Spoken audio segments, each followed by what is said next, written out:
নমস্কার, সৌমেন সরকার বলছি। ক্যাম্পাস প্লাসের 50th এপিসোডে আপনাদের সবাইকে স্বাগত।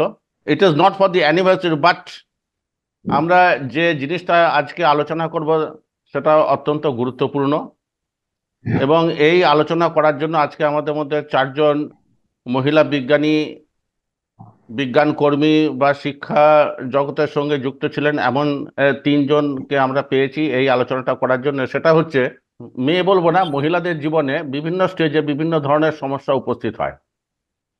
এই সমস্যাগুলো যেমন সামাজিক, পারিবারিক বা বিভিন্ন ক্ষেত্রে এটা যেমন সমাধান খোঁজার চেষ্টা হয়, তেমনি at the same time government বা পার্লামেন্টকেও এগিয়ে আসতে হয় ফর মেকিং লজ।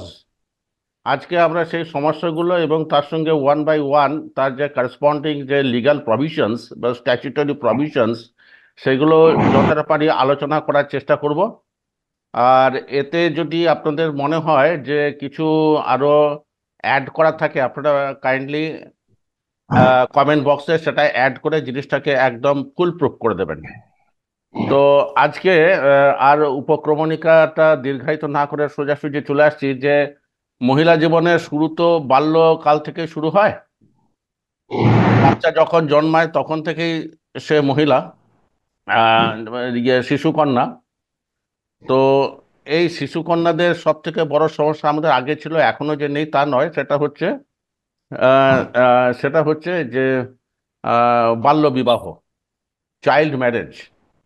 এই চাইল্ড ম্যারেজ যে যে বিভিন্ন যে আজকে আমাদের দেশে যে একটা বিশাল সমস্যা, এই সমস্যাটার উপরে আলোকপাত করার জন্য আমি প্রথমে শর্মিষ্ঠাদিকে রিকোয়েস্ট করব। কিন্তু শর্মিষ্ঠাদির এই আলোচনাতে ঢোকার আগে আহ, তার পরিচয়টা আগে দিয়ে রাখি। শর্মিষ্ঠা ভট্টাচার্য। তো শর্মিষ্ঠাদির যে কেরিয়ার ইন্ট্রোটা আমরা একটু দেখে নিই।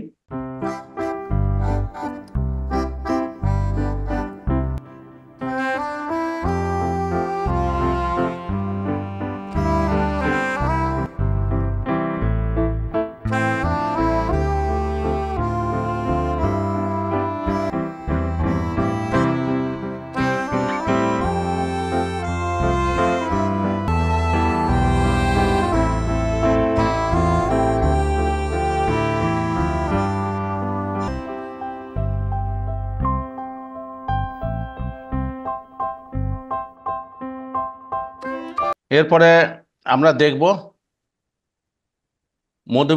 ডক্টর মধুমিতা ভট্টাচার্য।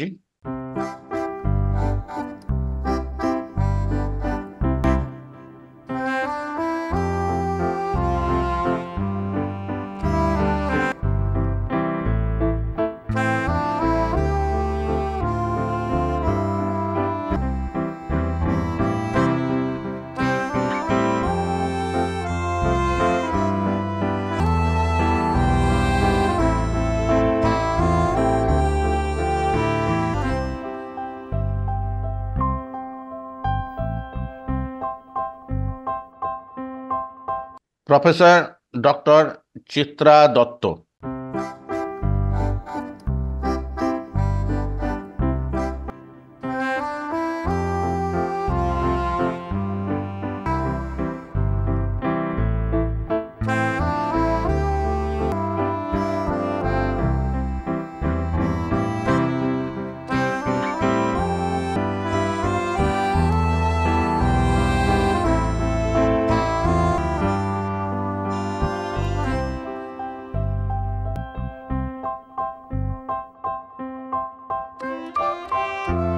শর্মিষ্ঠাদি, আপনাকে শুরুতেই যে প্রশ্নটা করেছি সেই প্রশ্নটাই হচ্ছে যে বাল্যবিবাহ, কন্যা সন্তান বা অনেক ক্ষেত্রে ছেলেদেরও তো সেটা একই সমস্যা আছে।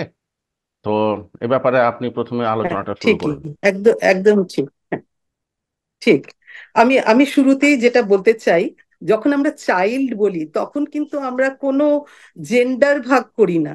একদম ছোট বয়সে যখন বাচ্চা জন্মাচ্ছে তখন বায়োলজিক্যালি সে একটা কন্যা বা পুত্র হিসেবে জন্মাচ্ছে, কিন্তু 3-4 বছর পর্যন্ত সে আমাদের কাছে বেবি, শিশু। তারপর থেকে কন্যা বা পুত্র ইত্যাদি এই ভাগগুলো আসতে শুরু করে। এবং আসার শুরু থেকেই আমাদের সাহিত্য বা অতীতের বিভিন্ন আমাদের যা কিছুতে পড়ে এসেছি বা দেখেছি, বাল্যবিবাহ একটা কিন্তু খুব মানে সাংঘাতিক ভাবে আমাদের জীবনের মধ্যে জড়িত ছিল। একদম ছোট বয়স থেকেই এই বাল্যবিবাহ, কিন্তু বাল্যবিবাহ কথাটা বললেও আমাদের কিন্তু মেন ভিকটিম বেশি করে মেয়েরা। ছেলেদের আমরা যখন সাহিত্য টাইত্যতে কিছুতে পড়েছি, একটা ছোট্ট বাচ্চা মেয়ে, সে পোটলা করে শাড়ি নিয়ে খেতেও শেখেনি, অথচ তার বিয়ে হয়ে গেছে, এরকম আমরা কিন্তু বিভিন্ন সময় বিভিন্ন টাইমে দেখেছি। এবং সেক্ষেত্রে তাদের বেশিরভাগ ক্ষেত্রেই কিন্তু স্বামীরা বয়সে অনেকটা বড় থাকতো। আমরা প্রথম কিন্তু চাইল্ড ম্যারেজের যে অ্যাক্টটা পাচ্ছি 2029-এ এসে, এই সরি 1929-এ এসে, যেটাকে সারদা অ্যাক্টও বলা হচ্ছে।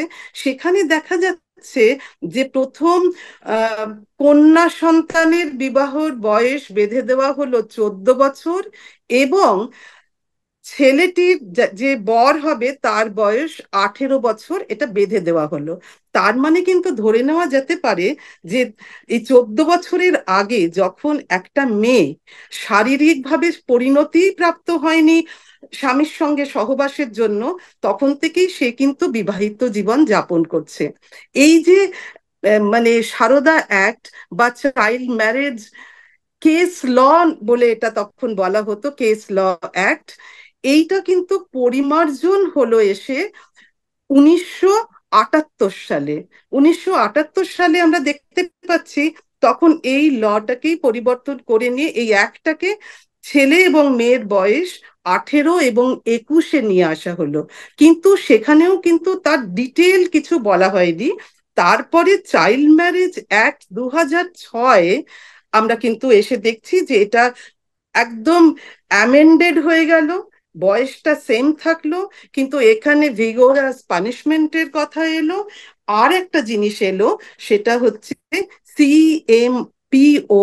সমস্ত সরকারকে, সমস্ত স্টেট গভর্নমেন্টকে বলা হলো যে প্রত্যেক রাজ্যে, মানে প্রত্যেক জেলায় জেলায় marriage prohibition officer, child marriage prohibition officer অর্থাৎ CMPO নিয়োগ করতেই হবে। এবং সেটা কিন্তু বিভিন্ন সেক্টরে আমরা পরবর্তী সময় পেয়েছি।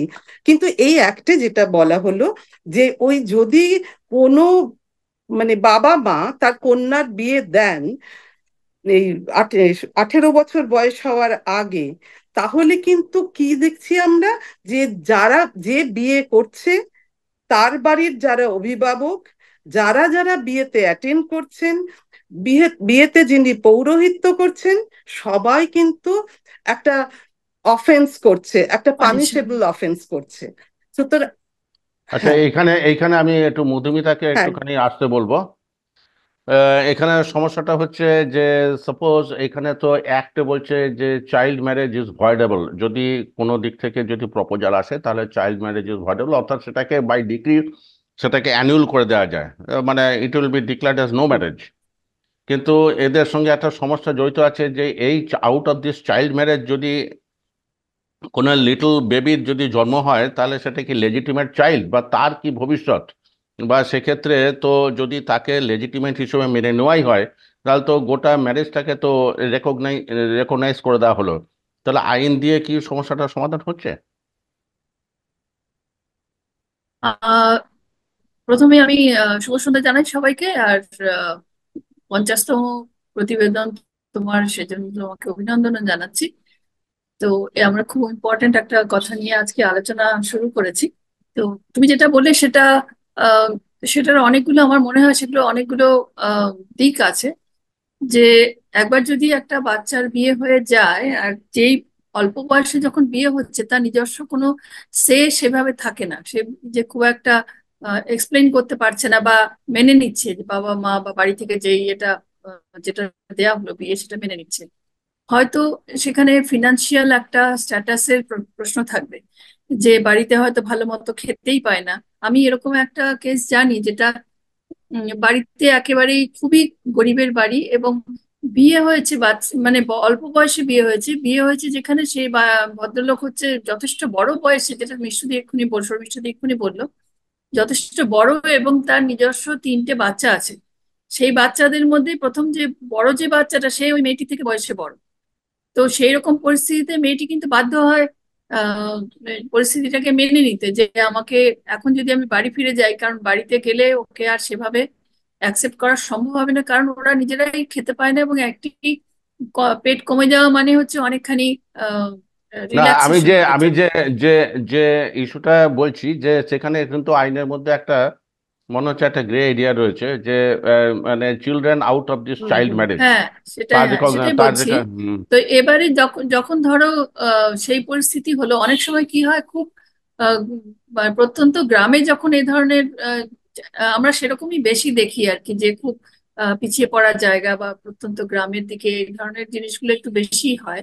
তো সেখানে এত শিক্ষার আলো সেভাবে পৌঁছায় না, বা এরা আইন নিয়ে অতটা আহ, আহ, অতটা কিন্তু ব্যস্ত এখানে হতে রাজিও থাকে প্রভিশনটা না হয়তো। সচেতন। কিন্তু প্রভিশন আছে, কিন্তু সেখানে সেদিনকে না যেমন একটা আলোচনা হচ্ছিল, শর্মিষ্ঠা দিও বলছিল যে এরা মানে রেজিস্টার্ড কতগুলো বিয়ে হচ্ছে বা এটা কতজন জানছে সেটা নিয়ে একটা কথা থাকে।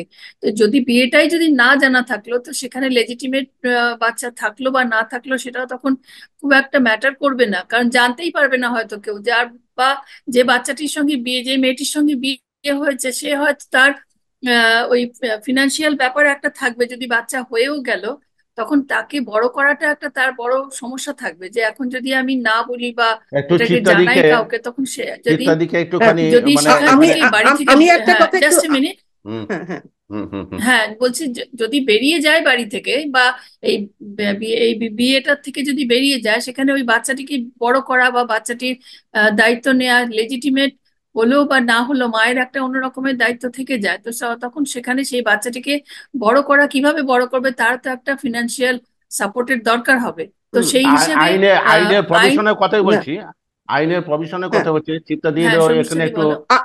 মতামতের একটু প্রয়োজন, যেহেতু এটা আমি আমি আমি শিওর একটু শিওর আমি একটা শিওর কথা একটু অ্যাড করতে পারি। শিওর হ্যাঁ, শিওর শিওর এখানে কিন্তু আইনের প্রভিশনে আছে যে যদি এরকম কোনো দেখা যাচ্ছে যে একটি মেয়ে সে কিন্তু সাবালিকা হওয়ার আগেই বিয়ে হয়ে গেছে এবং যতদিনে সেটা নজরে এসেছে সমাজের, তার আগে তার একটি বাচ্চা হয়ে গেছে, তখন কিন্তু আসলে আইন তো মানুষের জন্য, মানুষ তো আর আইনের জন্য নয়। তো সেখানে কিন্তু মানে আলোচনার ভিত্তিতেই কোর্টেরই সেখানে প্রভিশন দেওয়া রয়েছে যে সেই এই যে বাচ্চাটিকে সমাজ থেকে বিচ্যুত করা হবে না। হবে না। যখন ওই বাচ্চাটাকে নিয়েই তারা থাকলো তার শ্বশুর বাড়িতে, যখন তাদের 18 বছর এবং দুজনেই সাবালক সাবালিকা হবে, তখন কিন্তু আইনানুগ ভাবে তারা রেজিস্টার্ড হবে, রেজিস্ট্রি ম্যারেজ করবে এবং সেখানে বাচ্চাটির নাম সহ এই প্রভিশনটা আছে। চিত্তাদির কাছে আসি, জাস্ট একটু ওপেনিং কমেন্টের জন্য, তারপর তো আমরা আরো প্রসঙ্গান্তরে যাব। সেটা হচ্ছে যে এই যে চাইল্ড ম্যারেজ ব্যাপারটা কিন্তু একটা নেসেসারিলি এটা যে ভয়েড হবে তা না, অনলি অন অ্যাপ্লিকেশন। এবং সেকেন্ড হচ্ছে এর জন্য যে পানিশমেন্টের ব্যবস্থা হচ্ছে, পানিশমেন্টটাও কিন্তু সেইভাবে তেমন কিছু না। বলা আছে যে কন্ট্রাক্টিং পার্টি, মানে যে দুটো পার্টি এর মধ্যে ইনভলভ, তার মধ্যে যে ছেলে পক্ষ মেয়ে পক্ষকে কিছুটা পরিমাণে কম্পেনসেশন দিতে বাধ্য থাকবে, যে কম্পেনসেশন দিয়ে মেয়েটা তার লাইফস্টাইল, তার প্রয়োজন বা ভবিষ্যতে এই ব্যাপারগুলো দেখাশোনা করা যাবে। কিন্তু অর্থাৎ মানে একটা জিনিস হচ্ছে যে আইন দিয়ে মানে সবকিছু কভার করা যায় না। আপনার মত, যায় না। আপনার মত কি ইত্যাদি? না, প্রথম কথা হচ্ছে যেটা মধুমিতাও বলতে চাইছিল, হুম সেটা হচ্ছে গ্রামের দিকে অনেকেই রেজিস্ট্রেশন নিয়ে মাথাই ঘামায় না এরকম, এবং এখনো পর্যন্ত অনেক বিবাহিত কাপল আছে যাদের হয়তো কোনোদিন তারা লেজিটিমেট, তারা সাবালক হওয়ার পরেই বিয়ে করেছে, কিন্তু রেজিস্ট্রেশন মানে প্রত্যন্ত গ্রামে এখনো আমি জানি বেশ কিছু কেস যারা রেজিস্ট্রেশন করেই না, এবং তাই নিয়েই তারা কিন্তু সুখে মানে বিবাহিত জীবন যাপন করে যাচ্ছে। তাই আইন আছে আইনের মতন, কিন্তু বিশেষ করে যারা আর্থসামাজিকভাবে পিছিয়ে আছে এবং প্রত্যন্ত গ্রামে থাকে, তাদের কাছে অ্যাকচুয়ালি এই আইনের ঠিক কতটা মূল্য আছে ঠিকই, যে এবং আইন দিয়ে সবাই এটা সেটা ফলো করে কিনা, চলছে। সেটা কিন্তু খুব সন্দেহ আছে। মধুমিতার কাছে তবে নেক্সট একটা ইস্যুতে কথা আমি আসবো। এই মুহূর্তে একটাই লাইন আমি হুম অ্যাড করতে চাই। হুম হুম এখন কিন্তু আমরা প্রায়ই অন্তত কাগজেও দেখি যে গ্রামেও মেয়েরা, মানে নাবালিকা মেয়েরা নিজেরাই কিন্তু অনেক সময় গিয়ে থানায় রিপোর্ট করছে যে তার বাবা ঠিক মা ঠিক তার ঠিক বিয়ে ঠিক দেওয়ার চেষ্টা করছে এবং সে একদম। পড়ার ইচ্ছে প্রকাশ করছে হুম, এবং তাদের তখন হোমে রেখে হ্যাঁ, এটা তো পড়াশোনা আমাদের করানো হচ্ছে। অভিজ্ঞতা তো আছেই, খবরের কাগজে এই ধরনের বেরোয়, বা আমরা প্রায়ই দেখি কিন্তু সমাজকর্মীরাও অনেক কাজে ক্ষেত্রেই এ ব্যাপারে সমাজ অগ্রণী পাল্টাচ্ছে, হয়ে এখন ওঠে। এটাই আসলে। এখন একটা অ্যাওয়ারনেস তো ডেফিনেটলি হয়েছে, সেটা মিডিয়ার জন্যই হ্যাঁ, হোক বা সেটাই। টিভি দেখে, মোবাইল থেকে দেখে, বা বাচ্চাদের মধ্যে, মেয়েদের মধ্যে এই যে একটা যাকে আমাদের আরো জাগরণ অনেক একটা হয়েছে যে অনেক ইস্যু আমাদেরকে আমাদের কভার এইটা করতে অন্যায় হবে। হচ্ছে, হ্যাঁ অন্যায়টা হচ্ছে, সেটা প্রতিবাদ ঠিক। করতে শিখছে এখন ওরা। হ্যাঁ, সেটাই। আমাদের অনেক ইস্যু কভার করতে হবে। বা নেক্সট ইস্যুতে আসি, যে ধরুন এই যে বাচ্চা হোক বা যাই হোক, তাদের যে ম্যারেজটা হলো, সেই ম্যারেজের সঙ্গে অঙ্গাঙ্গিভাবে জড়িত আছে like flash and blood dowry. Hmm, initial মানে আমি ওপেনিং রিমার্কস আমি মধুমিতার কাছ থেকে চাইবো যে ও কি করে এই ডাউরি ব্যাপারটাকে দেখছে, তারপর তো তার লিগাল প্রভিশনের ব্যাপারটা তো আলোচনা করব, কারণ এটা মেয়েদের জীবনে একটা অভিশাপ তো বটেই। মধুমিতা। ডাউরিটা তো অ্যাকচুয়ালি একদম অনেক দিন আগে থেকে এটা কিন্তু চলে আসছে, যে আগে যেমন ছিল বরপণ, ছোটবেলাতেও শুনতাম যে কারোর বিয়ে হয়েছে বরপণ দেয়া হয়েছে, তখন হয়তো লাখে কথা হতো না, কিন্তু অনেক সময়ই এমন হয়েছে, ইভেন আমরা রবীন্দ্রনাথের গল্পতেও পাই যে যেহেতু বরপণ দেয়া হয়নি সেহেতু আহ মেয়েকে সেভাবে ওরা রিকগনাইজ করছে না, বা মেয়েকে সেভাবে ওরা আদর শারীরিক যত্ন অত্যাচারও করছে হচ্ছে, না, অনেক সময় শারীরিক শারীরিক অত্যাচারও অত্যাচার হচ্ছে। হচ্ছে। তো ডাউরি কথাটার অর্থই হচ্ছে যে যে কোনো পার্টি টাকা বা যে কোনো জিনিস নেয়া বা দেয়া ডিউ বিকজ অফ ম্যারেজ, যেটা বলছে যে prevent property, goods or or মানি, এই তিনটে জিনিসই যদি দেয়া হলো বা নেয়া হলো, সেক্ষেত্রে এটাকে ডাউরি বলে বা পণ বলে এটাকে ধরা হবে আর কি। তো অনেক তো আবার সেক্ষেত্রে আইনের মধ্যে আবার একটা ব্যাপারও বলা আছে, সেটা হচ্ছে যদি যদি গিফট হিসেবে বলা হয়, মানে গিফট যদি রেজিস্টারে তোলা থাকে, তাহলে এক্স্যাক্টলি, সেক্ষেত্রে মানে সেটা সেক্ষেত্রে ছাড় ওটা পাবে। অ্যালাউড। হ্যাঁ, সেটা অ্যালাউড। এখন অনেক সময় হয় এরকম, আমরা দেখি বা বাস্তবেও এরকম হয় যে ছেলের বাড়ি থেকে আসলো, এসে বললো যে আমরা কিচ্ছু চাই না, ছেলের মেয়ের বাবা যা আপনার মেয়েকেই তো দেবেন, আপনারা যা দেবেন আপনার মেয়েরই থাকবে। এখন সেটা একটা আহ, সেটা একটা সেটা একটা গ্রে জোনে একটা থেকে ঠিক যাচ্ছে যে ঠিক ঠিক ঠিক মেয়ের ঠিক ঠিক। বাবা মেয়েকে কি কি দেবে সেই হিসেবে এখন দিল, ফ্রিজ দিল, এখন টিভি দিল, এখন তো গাড়ি দিল, সবকিছু তো ইয়ে অন দিল, রেকর্ডে কাজে অন ইনভেন্টরি করে রেকর্ড, রাখা। হ্যাঁ রেকর্ডও হয়ে গেল, সেটা গিফট হিসাবে দেওয়া হলো, অথচ বরপণও হয়ে গেল, সবগুলো মিলিয়েই হয়ে গেল। হুম। তো কাজে সচেতনতাটা সবচেয়ে বড় দরকার, যে আমি দেবো না নেবো না, এই সচেতনতাটা সবচেয়ে বড় দরকার আমার মনে হয়। শর্মিষ্ঠা দি, ইন আইন নাটসেল। আইন করে তো আলটিমেটলি হবে, কিন্তু ডেফিনেটলি এটা নিয়ে সচেতন হওয়া দরকার। ইন নাটসেল, আসলে লিগাল আইনে, লিগাল প্রভিশনস। হ্যাঁ, আইনে যে কথাটা বলা আছে দেখছি সেটা হচ্ছে যদি দাবি করা হয়, আমি আমার ক্ষমতা, মানে কেউ একটা গিফট করলো কিছু, সেক্ষেত্রে তো এখানে যেটা এক্ষুনি মধুমিতা বলল যে ওটা ছাড় রয়েছে।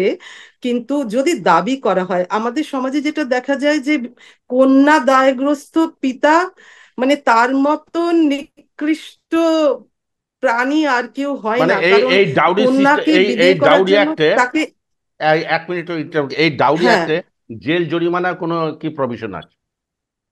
ডাউরি অ্যাক্টে জেল জরিমানার তো একটা জেল ব্যাপার আছে তো। আমি আমি ওই জায়গাটাতেই আসছি, যে যখন একটা বাবার কাছ থেকে বা কনের পরিবারের কাছ থেকে দাবি করে কিছু নেওয়া হচ্ছে, এবং ধরুন পুরোটা দেওয়া গেল না, এবং সেটা দেওয়া গেল না বলে ওই নববধূ কিন্তু শ্বশুর বাড়িতে কন্টিনিউয়াসলি অত্যাচারিত হচ্ছে, অত্যাচারিত হচ্ছে, বা এবং সব সময় এই যে, কথা বলা, কিছু হ্যাঁ, একটা বলা হ্যাঁ, হচ্ছে হ্যাঁ, ওকে, কথা শুনছে, কথা শুনছে। অত্যাচারিত হচ্ছে, হ্যাঁ, অত্যাচার, অত্যাচারিত একজন নববধূর অত্যাচার যে সবসময় শারীরিক হবে তাও কিন্তু নয়। না, এবং একদম। অনেক আগের আইনে যে ডাউরি আইন, যেটা সেই ডাউরি আইনটা যখন 1961-এ তৈরি হলো, তখন কিন্তু প্রথমে বলা হয়েছিল যে বাড়ির পুরুষদের এগেনস্টে সাধারণত এটা করা হতো, কিন্তু মানে আমরা অভিজ্ঞতা দিয়ে দেখেছি যে সবসময় হয়তো পুরুষরা জানেই না সে অত্যাচারিত হচ্ছে, মানে সে তার শাশুড়ি, ননদ, যা, বা ছোট বয়সের দেওর, যে কোনো মানে যে কারণ পারছে থেকে কিন্তু যে ওই পারছে সে যৌতুক এটা ঠিক নিয়ে, মতো হ্যাঁ, দেয়নি। বা হ্যাঁ বা কম্পারিজন আমার বড় বউয়ের বাড়ি থেকে এত এসেছে, ছোট বউয়ের বাড়ি থেকে কম এলো, এই যে কম্পারিজন, এগুলো কিন্তু এক না রকমের তাহলে আমার ডাউরি আমার অ্যাক্টের একটা প্রশ্ন আমার মানে একটা প্রশ্ন প্রিভেন্ট করার কথা বলা আছে। আমার একটা হুম। প্রশ্ন হচ্ছে যে এটাকে প্রহিবিটিভ করার জন্য তো নিশ্চয়ই তো কিছু পেনাল প্রভিশনস তো হুম। রয়েছে, যেমন এখানে যেমন সেকশন 3 হচ্ছে পেনাল্টি ফর একদম গিভিং একদম অ্যান্ড টেকিং এখানে ব্রাইব। আমি বলুন বলুন। এক্স্যাক্টলি এখানে এখানে খুব ইন্টারেস্টিং ব্যাপার, এখানে এই যে ডাউরি অ্যাক্টের জন্য যে প্রভিশন গুলো রয়েছে পানিশমেন্টের, সেটাই যদি অত্যধিক মাত্রায় বেড়ে যায় এবং যদি শারীরিকও অত্যাচার হয়, তখন কিন্তু সে চলে যেতে পারে 498A সেকশনে, কারণ বধূ নির্যাতনের কেস তখন হয়ে যাচ্ছে। এটা কিন্তু ডাউরির একটা ইয়ের সঙ্গে লিঙ্ক করে দেওয়ার একটা যুক্ত প্রভিশন আছে। যুক্ত হ্যাঁ হ্যাঁ হুম। চিত্তাদির কাছে এখানে ওপেনিং রিমার্কসের জন্য আসবো, কারণ এখানে যে ডাউরি হলো, বাল্য বিবাহ হলো, তারপর সেখান থেকে ডাউরি হলো, আমরা আস্তে আস্তে মানে ঘোরতর এর সঙ্গে সমস্যাগুলোর ডোমেস্টিক দিকে ভায়োলেন্সটাও জড়িত, ডোমেস্টিক ডোমেস্টিক ভায়োলেন্স আছে। ভায়োলেন্সও জড়িত। মানে হ্যাঁ। কোনটা আগে পরে সেটা ঠিক বুঝতে পারছি না, কারণ সব কটাই তো কনকারেন্ট। এনিওয়ে, সবগুলো যুক্ত যুক্ত, হ্যাঁ এই একটার সঙ্গে একটা জড়িত। চিত্তাদি সেকশন মানে ফোর আমি, নাইনটি এইটে সেকশন ফোর হ্যাঁ, নাইনটি এইটে না শুধু সেকশন 498 এ না, 498A এবং ডোমেস্টিক ভায়োলেন্স প্রিভেনশন অ্যাক্ট, এরা প্র্যাকটিক্যালি কম্পারেবল এবং রিলেটেড। তো ওকে। আমি দুটো নিয়েই একটু কথা বলতে চাই।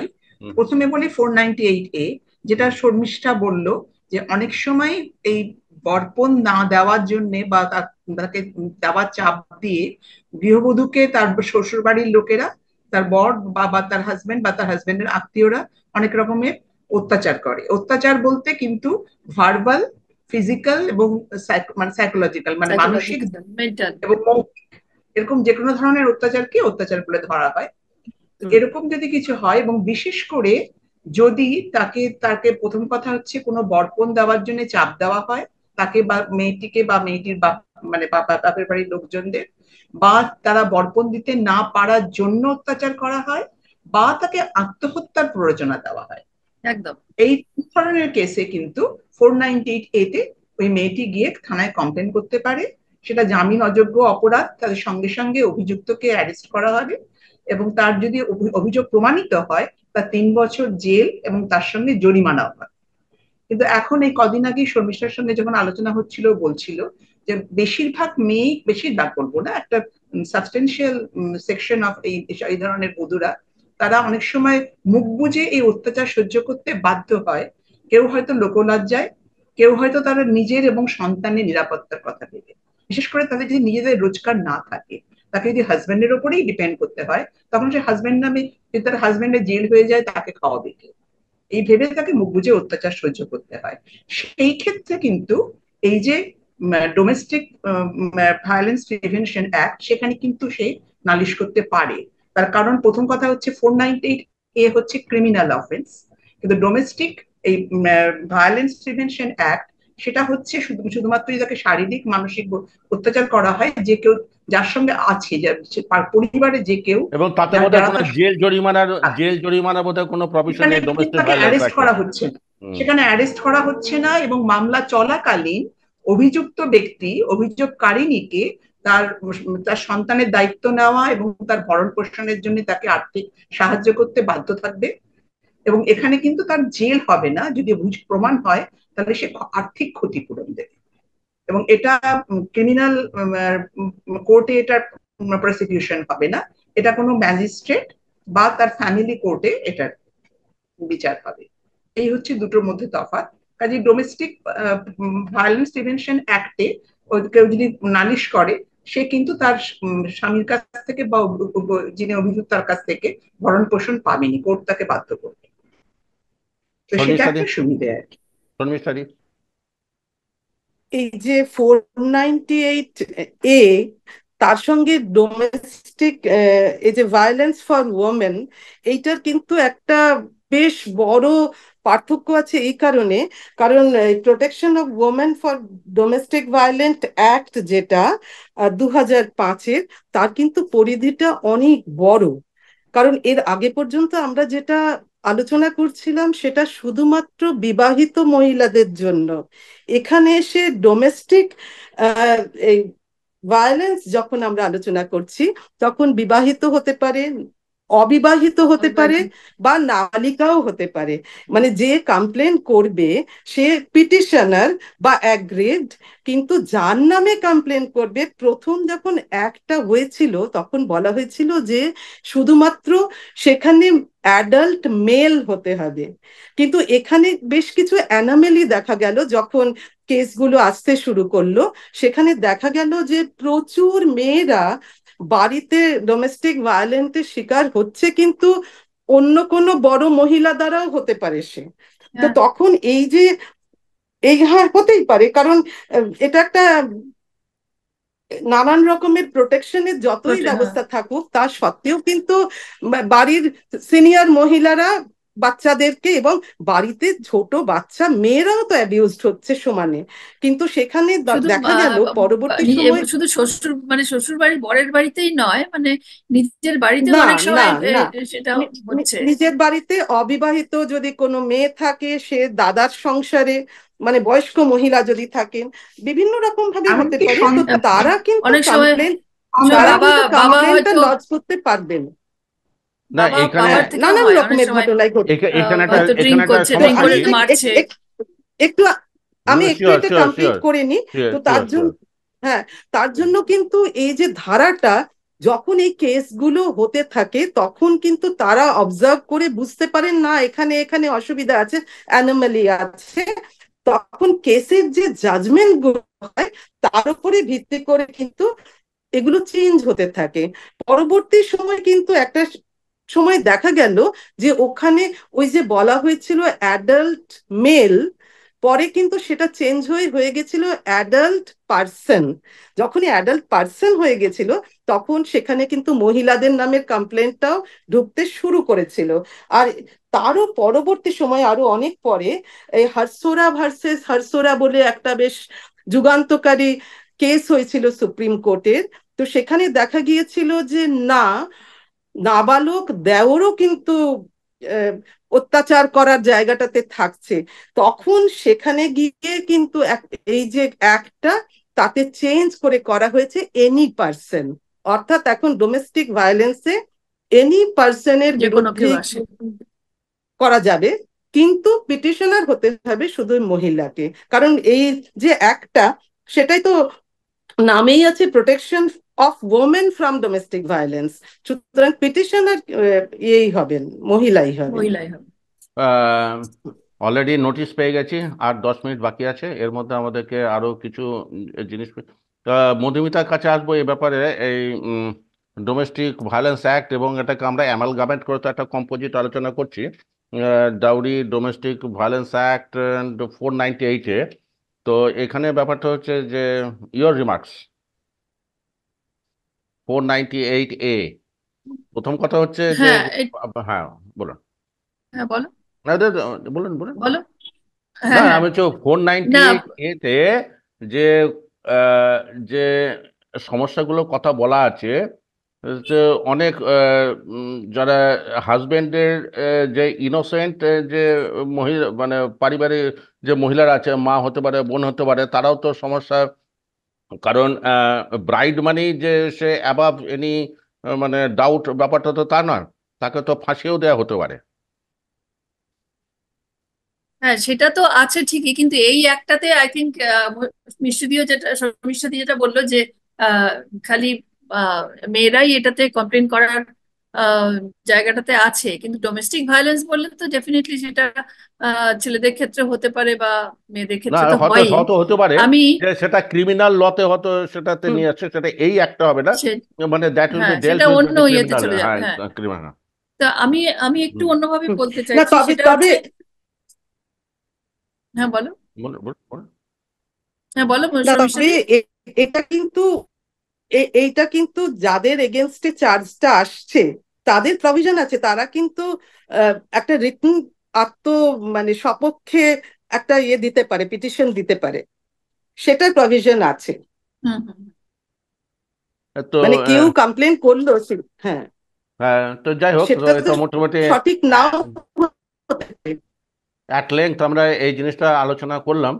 উম, এখন আমাদের দুটো জিনিস আলোচনা করতে হবে, একটা হচ্ছে যে harassment at work places and also immoral traffic. চিত্রাদি, ইমোরাল ট্রাফিক সম্পর্কে আপনার বোধহয় বিশেষ কিছু বলার আছে। না, সেটা আগে শর্মিষ্ঠা একটু বলে নিক, আমি খালি একটা আমার পার্সোনাল এক্সপিরিয়েন্স প্রথমে শেয়ার করতে চাই। শর্মিষ্ঠা আগে বলে। একটু ছোট করে এই ইমোরাল ট্রাফিকের ব্যাপারটা যদি একটুখানি বলেন। আমি বলবো। না, আসলে শর্মিষ্ঠা দিকে আমরা বলছি। কিন্তু মানে যেহেতু আইনজ্ঞ নই, বাচ্চাদের নিয়ে চলতে গিয়ে যেটুকুন আমাদের জানা বা শোনা না, একটা ভুলও একটা আমাদের হতে পারে, যেগুলো ভবিষ্যতে কারেকশন করে নেব। হ্যাঁ, তো যেটা যেটা শুধু আমি বলবো, আমি যেটুকু খুঁজে পেয়েছি, যে ইমোরাল ট্রাফিক প্রিভেনশন অ্যাক্ট 1956-এ যেটা পাচ্ছি, যেটাকে SITA সিটাও বলা হয়, কারণ এটা তখন বলা হয়েছিল suppression of immoral traffic act. তো এক্ষেত্রে কিন্তু ওমেন আর চিলড্রেনদের মানে চিলড্রেন বলা হয়েছিল, কিন্তু সেটা অবশ্যই আমরা ধরে নিচ্ছি যে গার্ল চাইল্ডদের কথাই বলা হয়েছিল, কারণ সেখান থেকে বিভিন্ন জায়গায় নিয়ে যাওয়ার জন্য আলটিমেটলি কিন্তু তাদের ওই প্রস্টিটিউশনের জায়গাতেই গিয়ে পৌঁছাতো।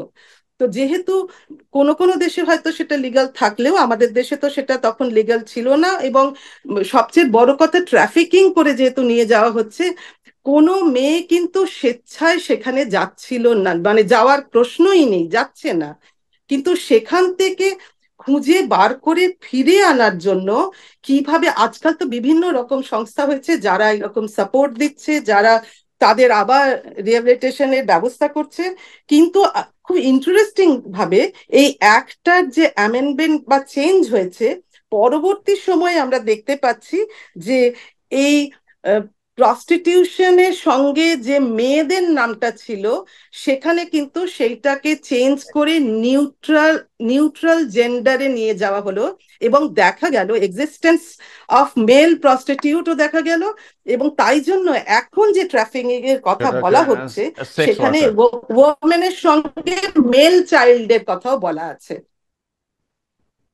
চিত্রাদি, ওমেনের সঙ্গে মেল চাইল্ডকেও এখন ইনক্লুড করা আছে। আপনার আরেকটা বোধহয় তফাৎ হচ্ছে কি, আমি বলুন। কি শর্মিষ্ঠা কি হুম। বলবে কিছু আর? না না, না, আপনি বলুন।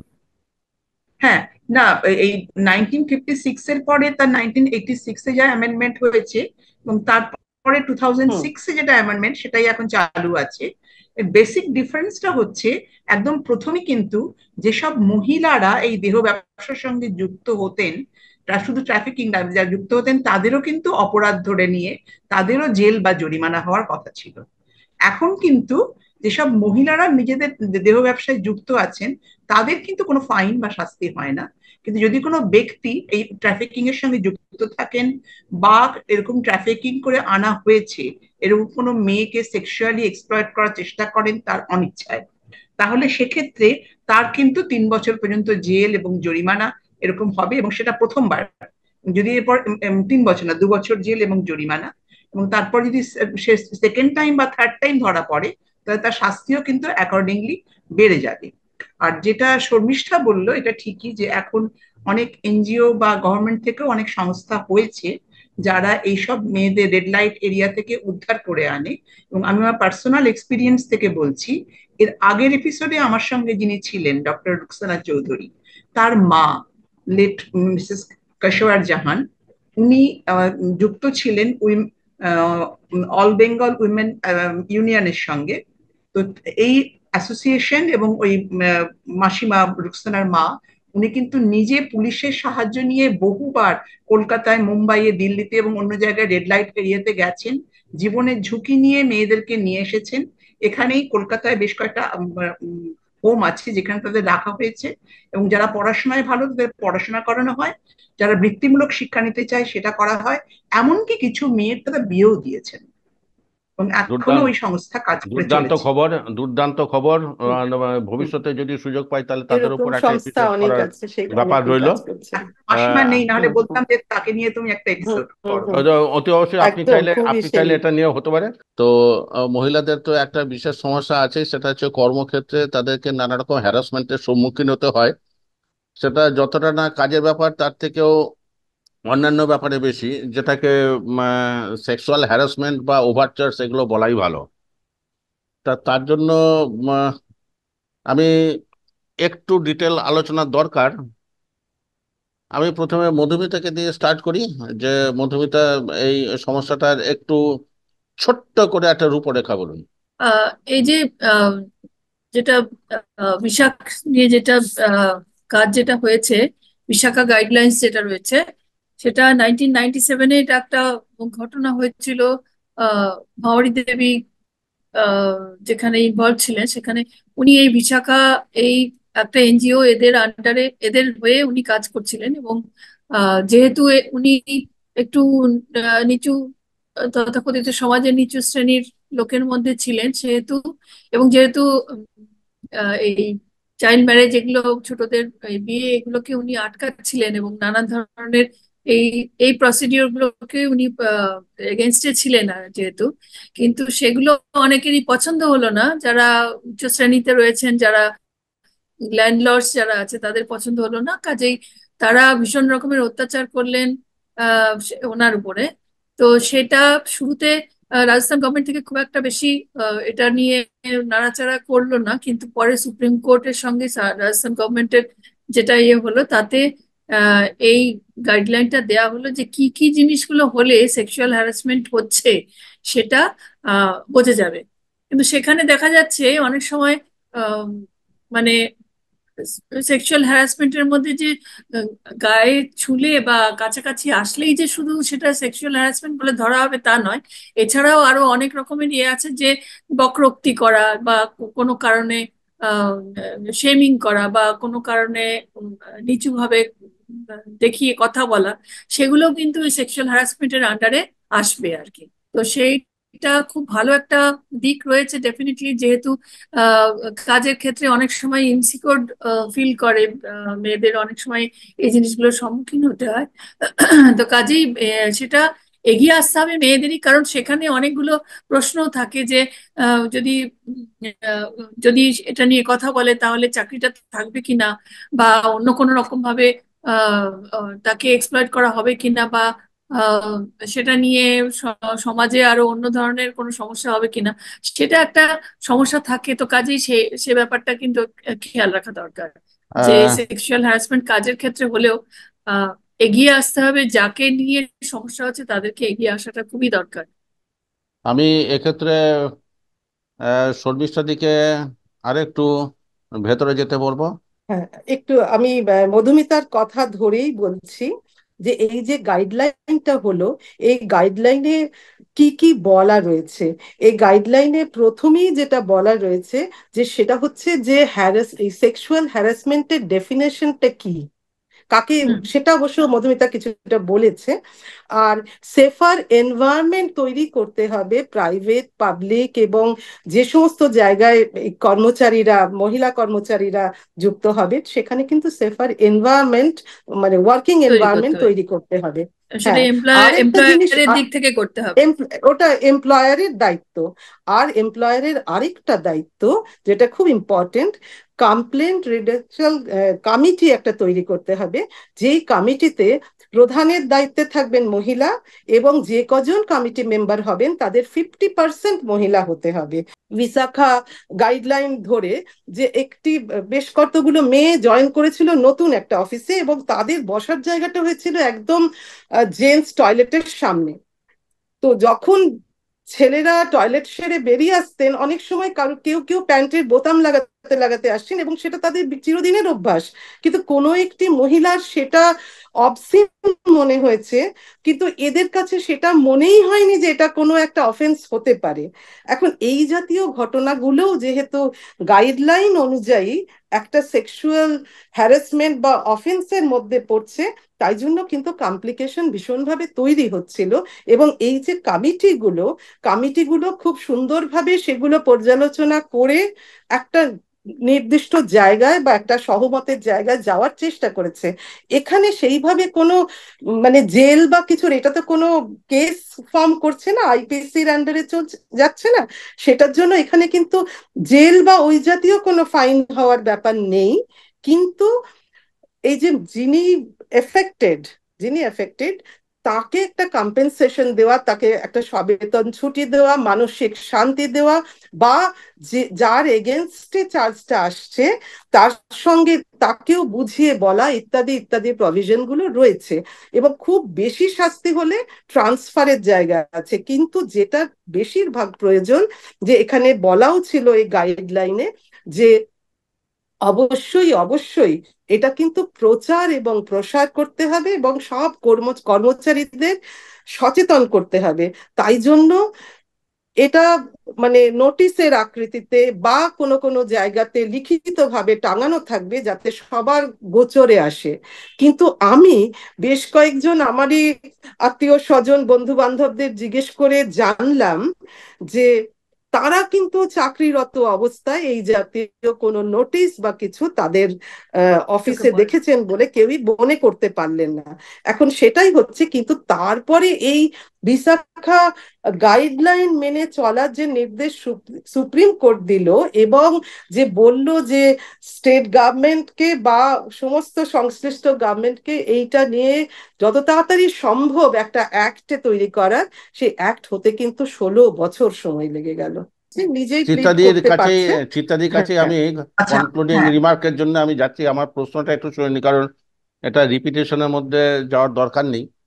সেটা আমি হচ্ছে যে একটাই কথা, এক লাইন একটু বলে নি, হ্যাঁ, জাস্ট এক লাইন হুম বলি। হুম হুম এটা হুম। হচ্ছে আমিও চাইছি যে চিত্রা বলুক, কারণ চিত্রা এরকম একটা কমিটিতে খুব সম্ভবত প্রেসিডেন্ট হিসেবে আমি কাজ করেছে। চেয়ারপারসন ছিলাম, মানে যে কমিটির কথা ও চেয়ারপারসন। আপনার অভিজ্ঞতাটা বলুন।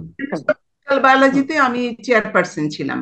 তো সেখানে কিন্তু ওই মহিলা চেয়ারপারসন থাকতে হবে, যেটা আমি ছিলাম, যেটা বললো মোর দ্যান 50% মহিলা। তাদের মধ্যে একজন কিন্তু এনজিও বা এক্সটার্নাল মেম্বার, মহিলা মহিলা মেম্বার থাকবেন, যার প্রত্যক্ষ অভিজ্ঞতা আছে এই ধরনের সেক্সুয়াল হ্যারাসমেন্টের ইস্যু নিয়ে কাজ করার। আর এই যিনি অভিযোগকারিনী, তিনি যদি অফিসে নিরাপত্তার অভাব বোধ করেন, তাকে তদন্ত চলাকালীন তাকে 3 মাসের সবেতন ছুটি দিতে হবে। মানে তিনি ক্লেম করেন তাকে সবেতন ছুটি দেওয়া হতো। এটা অন আর ক্লেম না অন রেকমেন্ডেশন? না, এটা এটা মানে তিনি এন্টাইটেলড। তিনি যদি মনে করেন যে তিনি অফিসে এলে আরো ফার্দার হ্যারাস্ট হবেন, তাহলে যতদিন তদন্ত চলছে, মানে ইন্টারনাল কমিটি যতদিন তদন্ত করে শেষ না করছে, এবং 3 মাসের মধ্যে কিন্তু কমিটিকে রিপোর্ট দিতে হবে। আমি সেই কোনো 3 প্রশ্ন আমি কোনো একটা পার্টিকুলার কেসে কোনো পার্টিকুলার সেই ধরনের ডিটেলস চাইছি না। আমি ইন নাটসেল আমি জানতে চাইছি যে এই দর্শকদের সুবিধার জন্য বলুন, কমপ্লেন পেয়েছেন এবং হ্যাঁ, তা প্রতিবিধান করেছেন, ছোট্ট করে বলুন যে কি হ্যাঁ, কি পদ্ধতি করে কিভাবে কি হ্যাঁ, করেছেন। কমপ্লেন কমপ্লেন আমরা পেয়েছি কনফিডেন্সিয়ালি। আমরা উইটনেস মানে সাক্ষীদেরও ডেকেছি, তাদের সাক্ষ্য গ্রহণ করেছি, সেটা পুরোটাই কিন্তু অন ক্যামেরা মানে রেকর্ড হয়েছে। এবং তারপর অভিযোগ কমপ্লেন যদি অভিযোগ প্রমাণিত হয়, তাহলে যে আমরা অথরিটিকে জানিয়েছি, তারা শাস্তিমূলক ব্যবস্থা হিসেবে তার ট্রান্সফারের ব্যবস্থা করেছে, সেরকমও হয়েছে। তাহলে কিন্তু এটার আরেকটা কথা আমি এই প্রসঙ্গে বলতে ম্যাক্সিমাম চাই। পানিশমেন্ট তাহলে ট্রান্সফার? হ্যাঁ, ট্রান্সফার। আর তাছাড়া কিন্তু এটাও আমি বলতে চাই যে এরকমও কিন্তু মহিলা আছেন যারা মিথ্যে অভিযোগ করেন। আমরা তদন্ত করে সেরকমও পেয়েছি যে তখন অ্যাকচুয়াল সেক্ষেত্রে কি হ্যারাসমেন্ট করেছেন? কিন্তু হয়নি, সম্পূর্ণ মিথ্যে। আমরা সেই রেকমেন্ডেশনই দিয়েছি। কি এবং কি কি এই যে দিয়েছেন? যেটার কথা বললো শর্মিষ্ঠা 2013-এ, সেটাকে পশ বলা হয় actually, that is sexual harassment of women at work place, prevention, prohibition and redressal, 2013। সেখানে কিন্তু একটা প্রভিশন আছে, এরকম মিথ্যা অভিযোগকারিণীকেও কিন্তু শাস্তি দেওয়ার ব্যবস্থা আছে। কি শাস্তি? কি শাস্তির কথা একটু? হ্যাঁ। সেখানে প্র্যাকটিক্যালি একটা তাকে শো কজ করা হয়েছে, আর খুব বেশি কিছু করা হয়নি। বা সার্ভিস তারপর রুল শোকেস, অনুযায়ী, সার্ভিস রুল অনুযায়ী তার যে যে শাস্তি প্রাপ্য সেটাই। হ্যাঁ, হ্যাঁ, সেরকমই হুম। একটুখানি। সেটা হচ্ছে যে এখনো আমরা পর্যন্ত আলোচনা করেছি child marriage act, prohibition of child marriage act, dowry 498A, তারপরে এই বিশাখা গাইডলাইন, তারপরে এই সেক্সুয়াল হ্যারাসমেন্ট অ্যাক্ট। এতে যে পেনাল প্রভিশনস, সেটা যদিও সবসময় যে ক্রিমিনাল ব্যাপার তা নয়, কিন্তু যে পেনাল প্রভিশনস আছে সেই পেনাল প্রভিশনস গুলো কিন্তু 100% এগেনস্ট মেলস। তো এই যে প্রসেসটা, এই প্রসেসের মধ্যে কখনো কি মনে হচ্ছে যে on one side there is empowerment of women, and at the same time there is kind of a reverse effect and it is disempowerment of men? এই ধরনের কোনো ব্যাপার কিছু কি দেখতে পান বলে মনে হয়, না এগুলো আইনের কিছু খামতি আছে? আসলে মানে যদি ভাবা যায়, এই সমস্ত আইনগুলো হয়েছে, তার প্রয়োজনগুলো হয়েছে এই কারণে, কারণ শত শত বৎসর ধরে মেয়েরা সমাজে এবং সংসারে অত্যাচারিত হয়ে এসছে, এবং পুরুষতান্ত্রিক সমাজে পুরুষরাই প্রাধান্য পেয়েছে সবসময়। মেয়েরা মানে অনেক কাল আগে থেকেই বাড়িতে আসবাবের মতো থেকেছে। তাদের কিছু চাহিদা, তাদের কিছু ভাবনা, তাদেরও কিছু প্রয়োজন, এটার কথা আগে কখনো ভাবা হয়নি। এই মেয়েদেরও রিসোর্স হিসেবে ভূমিকা আছে। ব্যবহার করা যেতে পারে। হ্যাঁ, ব্যবহার করা যেতে পারে। তখন কিন্তু বিভিন্ন রকমের সরকারি এগুলো আসতে শুরু করলো। যেমন ধরুন, আমাদের নেসেসিটির মধ্যে কি কি, আমরা মেইনলি খাদ্য, শিক্ষা, বাসস্থান এগুলোকেই মনে করি। এগুলো কিন্তু সরকার থেকে আস্তে আস্তে আস্তে আস্তে মেয়েদেরকে সাপোর্ট দিতে শুরু করলো, ফ্রি এডুকেশন বা অন্যান্য কিছু প্রচুর বৃত্তি। কিন্তু যেটা দিল না সেটা হচ্ছে নিরাপত্তা। আমি এই যে একটা মেয়েকে তো এখনো পর্যন্ত সমাজে, একটা ছোট মেয়ে সে মহিলা হয়ে ওঠে, সে কিন্তু মানুষ হয়ে উঠতে পারে না। এখনো পর্যন্ত সমাজে সেটা দেখা যায়নি। এখন এই যে শত শত বছর ধরে এটাই চলে আসছে। আমরা আমরা সাহিত্যেও দেখেছি মেয়েলি ড্রেস, মেয়েরা কাঁদে, মেয়েদের লজ্জাভূষণ। তো এইগুলো হতে হতে হতে হতে আমরা মানসিকভাবে সেইভাবেই তৈরি হয়েছিলাম। এখন যখন সরকার থেকে বা ওয়ার্ল্ড, এটা কিন্তু বিশ্ব জুড়ে হলো, যখন দেখলো যে এদেরকেও করা যায়, রিসোর্স হিসেবে ব্যবহার করা যায়। একটা খুব ইন্টারেস্টিং ব্যাপার দেখবেন, যে ওই ইন্টারন্যাশনাল ওমেন্স ডে যে থিম গুলো, ওয়ার্ল্ড ওমেন্স ডে যে থিম গুলো, সেগুলোতে 2021 সালে দেখবেন ওমেন ইন লিডারশিপ, অর্থাৎ কিনা মহিলারা লিডারও হতে পারে, এইটা ভাবা হলো। তার পরের বছরই দেওয়া হলো gender equality today for a sustainable tomorrow. তারপরে আসছে ইনোভেটিভ অ্যান্ড এগুলো তো মনে হচ্ছে, টেকনোলজি এগুলো মনে ফর হচ্ছে জেন্ডার জেন্ডার, ইকুয়ালিটি। এগুলো তো মনে হচ্ছে জেন্ডার প্যারিটির ইস্যু। না, এগুলো এগুলো এগিয়ে চলার একটা পথ। এগুলো সমাজ থেকে আমাদের সুযোগগুলো ইনক্লুশন, দিচ্ছে। ধীরে ধীরে তাই, যে হ্যাঁ, ইনক্লুশন যেটা হচ্ছে। ইনক্লুশন, হ্যাঁ। এবং তাই জন্য, এবং এইবারের যেটা খুব ইন্টারেস্টিং, 2024 সালের থিম হচ্ছে invest in women to accelerate progress. এখন এইগুলোর জন্যেই কিন্তু আইনগুলো মেয়েদের সাপোর্টে সাপোর্টে তৈরি হয়েছে। আর আমরাও যারা মহিলা, তারাও যে আইনের স্বাধীনতাগুলো সবটাই, বা যে স্বাধীনতাগুলো আমরা পাচ্ছি সবটাই সুষ্ঠুভাবে পাচ্ছি তা নয়। এক্ষুনি চিত্রা যে বলল যে মিথ্যে অভিযোগও করা হয়, তো এই যে মিথ্যে অভিযোগ করা হচ্ছে, সেইখানেই কিন্তু অসুবিধা। এখন এত বছর ধরে এই আইনের প্রিভিলেজ গুলো যদি আমরা পেয়ে আস্তে আস্তে আমাদেরও অধঃপতন হতে শুরু করে, আমরাও যদি সেগুলোর মিসইউজ করি, তাহলে নিশ্চয়ই ছেলেদের ফরেও আইন তৈরি হতে বাধ্য, এবং সে আওয়াজ অলরেডি উঠতে শুরু করে দিয়েছে। এতদিন ধরে আলোটা তো ওপর থেকে পড়ে বলে প্রদীপের নিচের অন্ধকারটা দেখা যায়।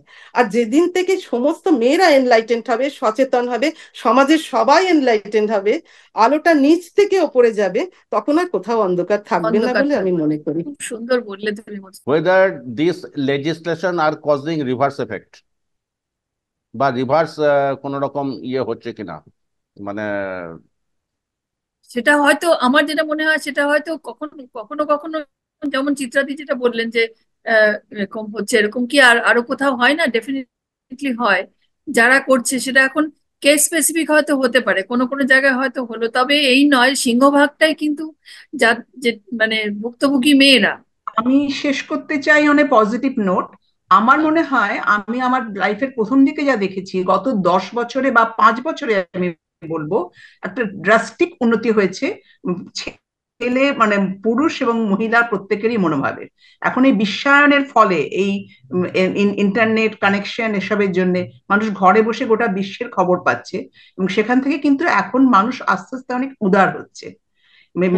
প্রত্যন্ত গ্রামেও তারা অনেক আলোর সন্ধান পাচ্ছে। এবং আমি বিশ্বাস করি আগামী বেশ কিছু কয়েক বছরের মধ্যেই এই যে মেয়ে, পুরুষ এবং মহিলা দুপক্ষকেই মানুষ বলেই গণ্য করা হবে, আলাদা করে একদম, পুরুষ একদম একদম। তাই।